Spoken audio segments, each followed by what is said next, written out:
శంకరాచార్యుల వారు పరదేవత దగ్గరికి వెళ్ళారు, అమ్మవారి దగ్గరికి. అమ్మవారు సంతోషించి సౌందర్య లహరి చేతిలో పెట్టింది. పట్టుకెళ్ళవయా శంకరా అంది.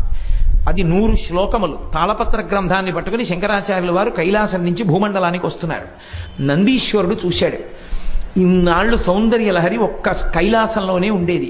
ఇప్పుడు భూమి మీదకి వెళ్ళిపోతే కైలాసం గౌరవం తగ్గుతుంది. భూమి మీద కూడా సౌందర్య లహరి ఉందని, కాబట్టి ఇది దక్కడానికి వీల్లేదని 2 కొమ్ములతో పరిగెత్తుకొచ్చి శంకరాచార్యుల వారి చేతిలో ఉన్న పుస్తకంలోని తాళపత్ర గ్రంథాల్లో కొన్ని తాళపత్రాలు లాగేశాడు. మిగిలినవి శంకరుల చేతిలో ఉండిపోయాయి.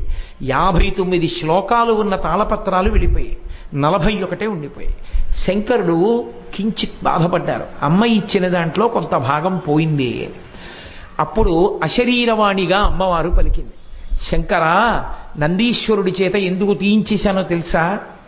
నువ్వు అపరశంకరుడివి, నువ్వు ఈ సౌందర్యలహరి శ్లోకాలు పూర్తి చెయ్యండి.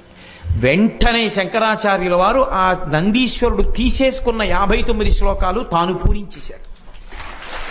పూరించి మొత్తం 100 శ్లోకాలని తీసుకుని భూమండలానికి తీసుకొచ్చారు. ఆ సౌందర్య లహరి అంత గొప్పది. ఇప్పటికీ పెద్దలు ఒక మాట అంటారు, ఈ ప్రపంచం మొత్తం మీద వాంగ్మయంలో సౌందర్యము అన్నవి కనపడితే 2 చోట్లే కనపడతాయంటారు. ఒకటి సౌందర్య లహరి, 2 సుందరకాండ. ఆ రెండే. ఇక 3వ స్థానం